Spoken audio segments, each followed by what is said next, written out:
All right, Mr. Libatique. First off, I'd like to start this conversation by saying it's like an absolute honor and privilege to be talking with you today as a lover of film, as a lover of your films, and just like on a human level, as a fellow Filipino. And I'm just, I'm seeing somewhat of my own culture, work with the best of the best and create some of the most like iconic visuals. I just hope to make this conversation worth your time. So yeah, pleasure to have you here. Let's give it a shot. Yeah, sounds great. Yeah. So my first question is, the idea of a quote unquote thriller is arbitrary, as what may thrill us now may not thrill us 20 years from now. So, but the best movies find a way to be timeless, and your movies find a way to be timeless. So, my question is, when you're creating a psychological thriller, how do you go about creating visuals that stimulates, not just the people watching opening weekend, but also the film student or just the people watching the film 20 years from now? I mean, the first thing you do in any, whether it's a thriller or any kind of genre, is it's the screenplay that dictates a lot. Mm. Putting the camera in the right place based on the screenplay, responding to the performance, but also listening to the director's vision. Understanding the director's vision is key to everything. Understanding the director's vision and the way in which they want to tell their story is everything. And then it sounds very simple, but putting the camera in the right place. And then beyond that, once you understand that, you can start to work in the light and you work in the atmosphere and all the things that go into cinematography that sort of accentuate the feeling. But, and no matter what the film is, you're creating an atmosphere. There's a patina that's putting in there. And that's lens choice. That's back in the film days, it was how you process the film, how you expose the film. And to this day in digital age, it's like, what do you create in the lookup table? To bake some things into the image, or at least suggest those things when everybody's watching it. This is what you're intending to do. And is the light naturalistic? Is the light surrealistic? Finding those moments, and that goes to the screenplay, and the screenplay dictates what those moments would be, and then being open, really, and being open to responding to how the vision and the words come together, and then the performance is being born, and you being open to how to capture that with the camera, and again, it's just being in sync with the director in terms of where the camera goes, and having a relationship where we plan to do it these three shots, but you know what? It's better in this one shot. Like being open to those things and putting yourself in a position to create within the schedule is important. But I think it's hard with thrillers. When we did Black Swan, it was like we knew we had to create tension. And how do we create tension? The same in this film. Don't worry, darling. And a lot of it is if you put the camera in a place that feels subjected to the main character, and you actually are witness to their ascent and descent as characters, then I think you're starting in the right place. And then it's an instinct and feel. There's a lot of intellect that goes on in the prep, but there's a lot of instinct and feel that goes on during the execution. Yeah, an image that sticks out in my mind is the shot in Inside Man with Denzel walking down the street, almost like floating down the street. Like that's an image that just sticks out in my mind in terms of like that immersion, and that's a very subjective feeling. That's all Spike Lee. That's the shot he's done Oh over and wow, over again. yeah, yeah, If you yeah. watch his films, he always puts somebody on a dolly. Mm. And we did it together on Chirac. We did it together on Inside Man. And he did it. He introduced it in She's Gotta Have It and Do the Right Thing. He did it in Mo Better Blues, Malcolm X. You name it, Okay. he's done it. Oh It was man. actually the second time he did it with Denzel Washington because he did it in Malcolm X. Oh, that's right. Yeah, yeah, yeah. Oh my Yeah. God. Yeah. There's something about that. Oh man, the movement. But anyways, uh, speaking on like that improvisation of it all, like I feel like that's a really big part of the filmmaking process is, on the day of like just making magic on that day with what you have. And there's a great story about during the making of A Star Is Born, I believe. You took a camera up to Bradley Cooper's house and we were just filming things, and there was like a red light that really just stood out to you, and then it ended up informing the use of like magenta lighting throughout the film. And so my question with Don't Worry Darling is I'm curious if there were any similar like happy accidents while developing the visual language. No, I mean, I think that the only thing akin to that, we shot a pre-shoot day. You watch the film, there's this Busby Berkeley type language. I mean, but Busby Berkeley type scene where the choreography is built in to be specifically to introduce this idea of these dancers in a circle, so we shot from high and looking down. And it's in the film in places, and it flashes at the beginning and it reveals why it exists at the end. And there was, the original intention there was that we had this circle shape and this beautiful choreography in a Busby Berkeley type of way in this circle shape that Olivia really wanted to use as a theme throughout the movie. And it comes in different forms. So we shot this scene, and then the next setup we did was the choreography would evolve. So it was a circle shape at the beginning, and then we did a version that was a straight line, and then we did a version that was sort of something that was sort of physically held Alice, so that we could connect her to the vision.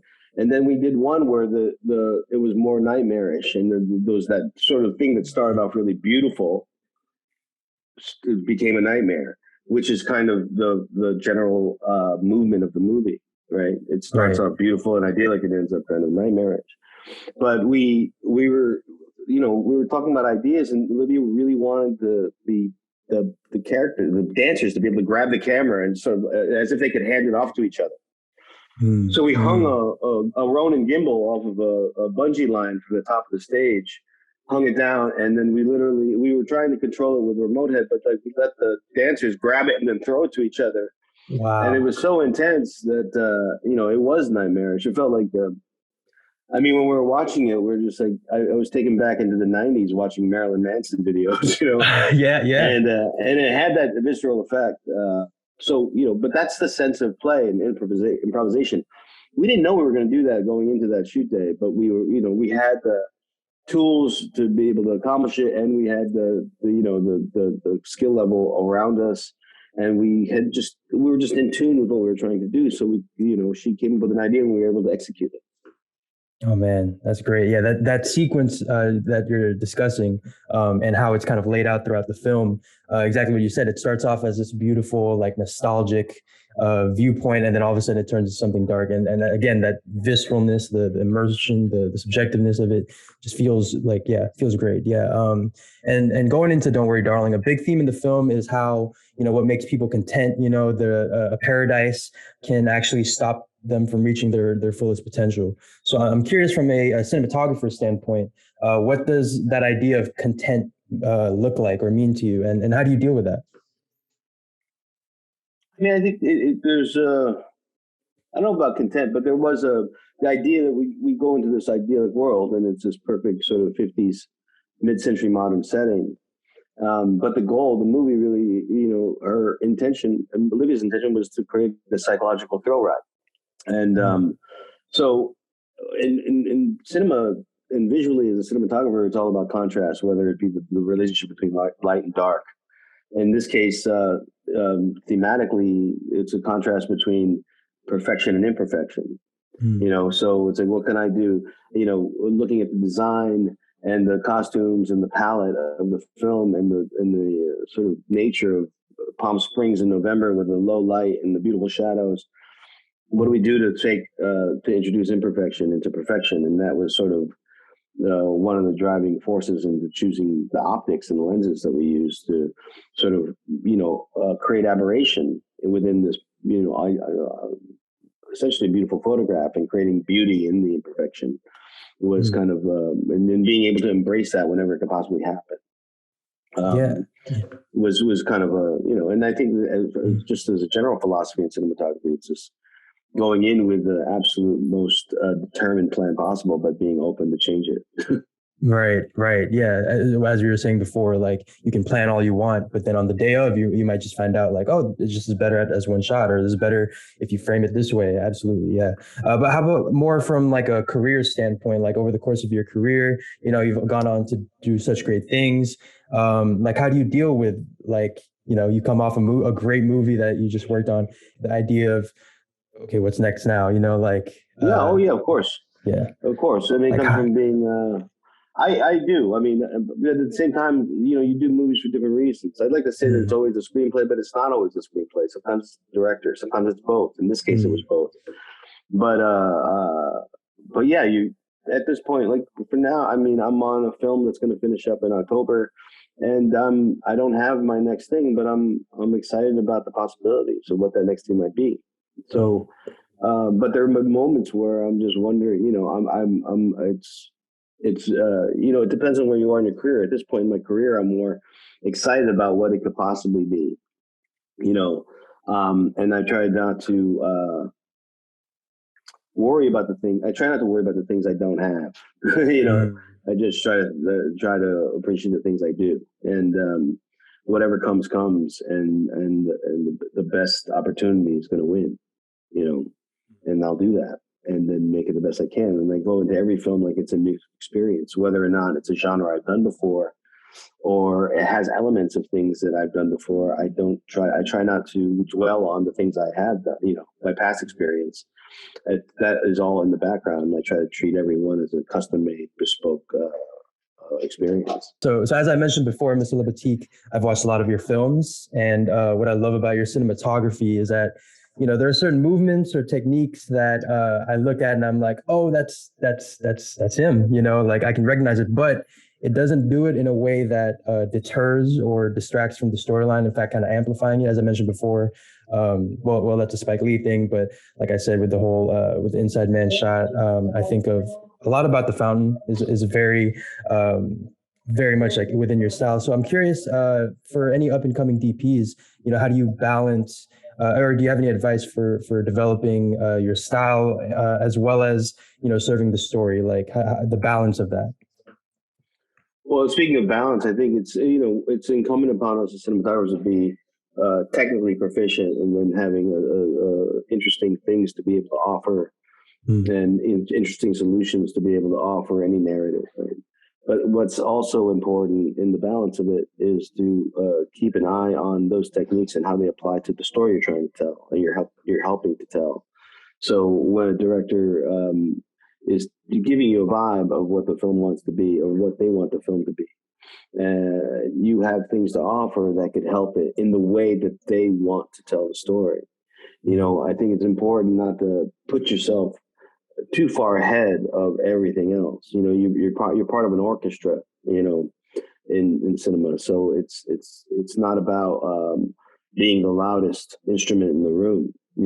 It's about being playing appropriately. And I think that's the main thing. It's like whatever techniques that you might have in your arsenal, and in your internal and personal aesthetic, it has to be applied properly. And I try to do that in every film. So whether or not I do a technique more than once in a film, whether it be something within the light or something within the camera, then I try to do that with purpose. And I think that if you can attach it to the narrative, it doesn't become noticed. If it's not, it becomes anachronistic, and it stands out.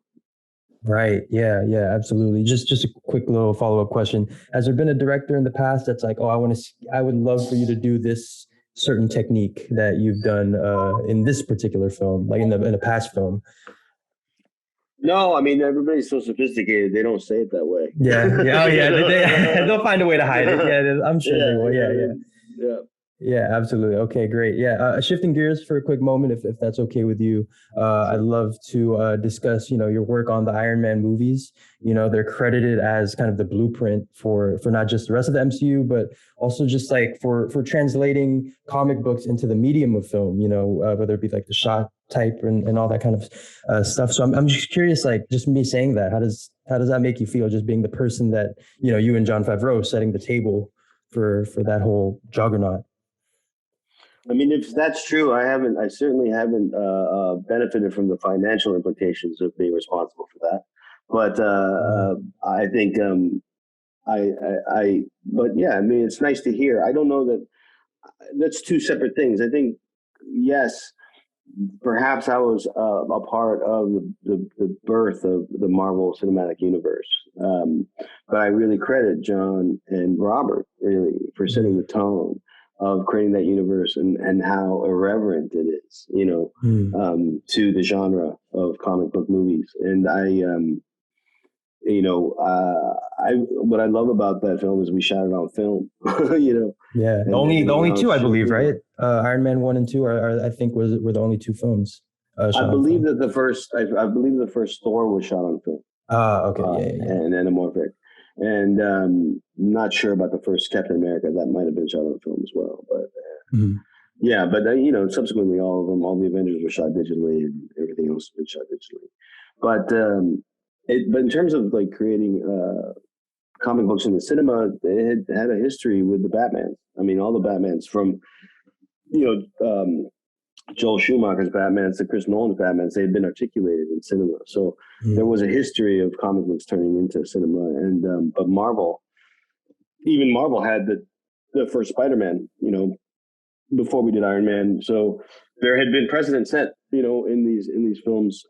But what we know to be Marvel now, I think, was largely due to this sort of independent spirit that we had when we made. It was when we made Iron Man 1. It was the first Marvel produced film, and it felt like, because John came from an independent world, it felt like an independent world. We just had a lot, we had a lot more than we ever had.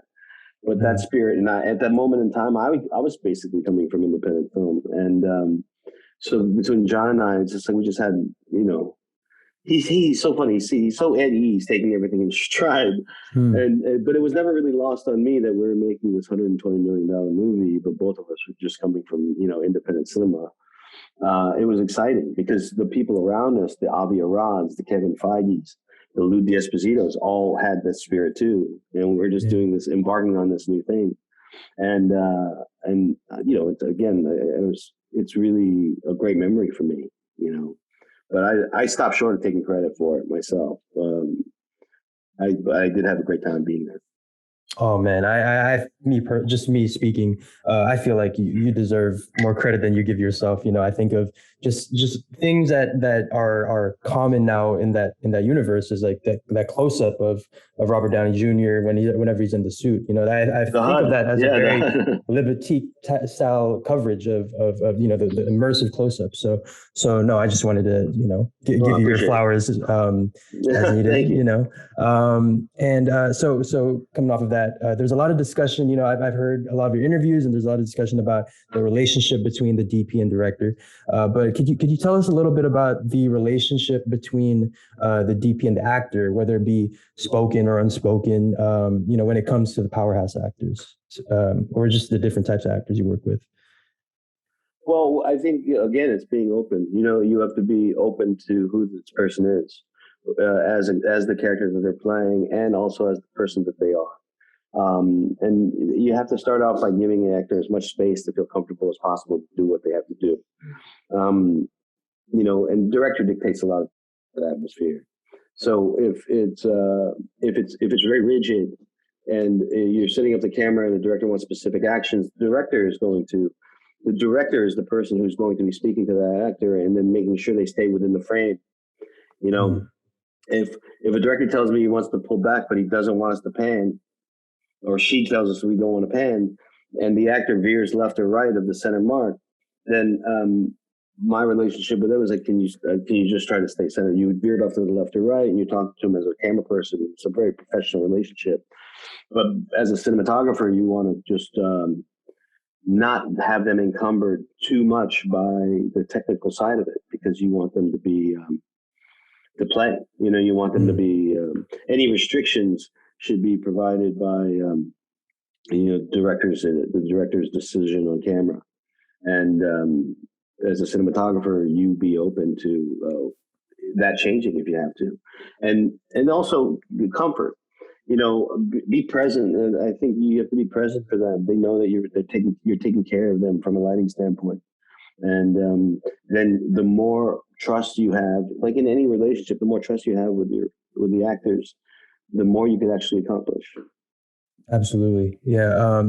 Coming off of that, full disclosure, this next question comes courtesy of my mom. And it's something I'm also curious about, which is, I mentioned to you, I as a Filipino, Filipino cinema. I grew up watching a lot of Filipino movies and TV shows, and there's been a wave of Korean cinema and television that's been so great. Yeah. And we've actually started integrating American mainstream films as well, with Joko Easter Sunday, and just like a lot of roles that have been being cast lately. I'm curious if you've kept up with that scene at all, if you have any thoughts on just like the state of Filipino cinema. Again, just a personal question for me. Not in the American sense. I think I haven't seen Easter Sunday, but I wanted to take my mother to see Easter Sunday because as a culture we have a lot of inside jokes, and my cousins and my brother and I laugh at I feel like it's a family affair to go see that. So I'm hoping to do that, but or at least watch it at home together. But I pay attention more to the La Diaz and Brillante and Raya Martin, who I'm friends with.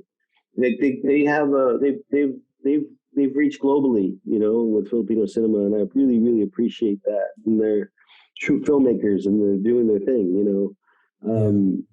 It's really beautiful to see, And then I was able to do a masterclass in the Philippines, in Manila, where it seemed like every cinematographer in the business was there, and we just sort of talked cinematography for like 3 days, and it was really fun. And I brought my mother actually, and it was fun to bring her back, and then to see, there were reasons why they moved to the U.S., and then seeing that come full circle with me speaking in the Philippines was just it was a highlight of my career and my life. But I'm proud of Filipino cinema, and I think it's going beyond. And I'm really proud, especially when you see them in competition at film festivals like the Venice Film Festival or the San Sebastian Film Festival, or you see them at TIFF. I'm excited for them. I'm excited for us, as a people. Oh yeah, I mean, I'm just thinking about the accent and how, infectious it is. Yeah. So I'm curious. Yeah, if you ever watch Easter Sunday, I'm just curious if how you'd Libatique it up. I don't know. Would you ever consider doing like a Filipino like Tagalog film at all? I would. I certainly would. I mean, it depends on circumstance, of course. It hasn't happened yet, but that doesn't mean. I mean, it's definitely something I'm interested in doing. But working with one of the 3 people I just mentioned would be amazing. Yeah. I love that they've found a way, because they're not. Each filmmaker makes a uniquely Filipino story, but they're like, they're personal, they're societal, but they're also geopolitical in their personal ways. And I think those, when you transcend just the stories of the people and you make them connected to other people globally, I think that's international cinema. And I think that because we have a Filipino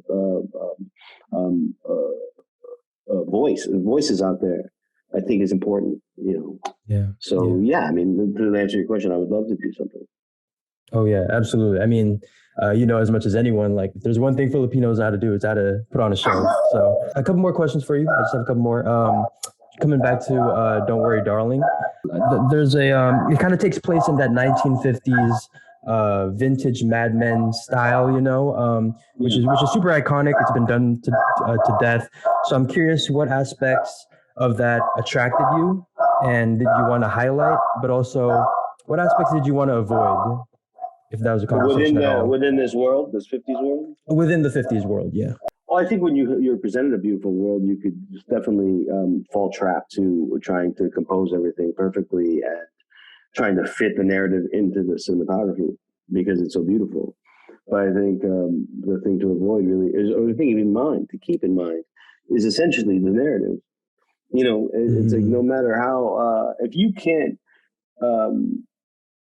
sort of frame for the aesthetic and the narrative at the same time, then I think that you're missing the mark, right? And I was given this amazing setting, and beautiful actors and great performers and beautiful costumes, hair and makeup, and this design and this architecture. And when it's so pervasive, it's, you're framing the narrative, you're telling the story, and doing it. And when you're working with somebody like Olivia Wilde, she's trying to do it in an interesting way. So it's not heavy lifting necessarily, but keeping your eye on the narrative and the storytelling is of utmost importance. And that's how you stay away from the trappings of making the mistake of falling in love with something that doesn't mean anything. Yeah, the big thing I'm taking away from this conversation is is just how difficult your job is, and that it's not just making pretty shots. It's more or less telling the story through however you're framing it. So I think that's just something that the casual viewer it just kind of goes over their head, is like the cinematographer isn't just framing pretty shots. It's also, it's how the story is being told. You have to be, I think any cinematographer is a storyteller. It has to be a storyteller first and foremost. But it's our position, just like the production designers is to design the entire movie visually, and the costume designer is supposed to put people in appropriate clothing for the time and place. Cinematography is the same way, but at the appropriate nature of the choices that we make is everything. And that's story, and that's atmosphere, and that's mood and vibe. But that has to be an agreement, and almost like this unspoken contract with the director about what you're trying to accomplish. Right. Yeah. Here. I have time for one last question, so I'm gonna cut you loose on this one. I work for the CSUEA. We talk about the transition between campus to career, and I'm aware that you went to Cal State Fullerton. So with all that being said, just one last question: what is something that you'd wish you'd known, whether during your time as a student or during that transition from campus to career? Like, what's something that you know now that you wish you'd known, or that you would tell yourself?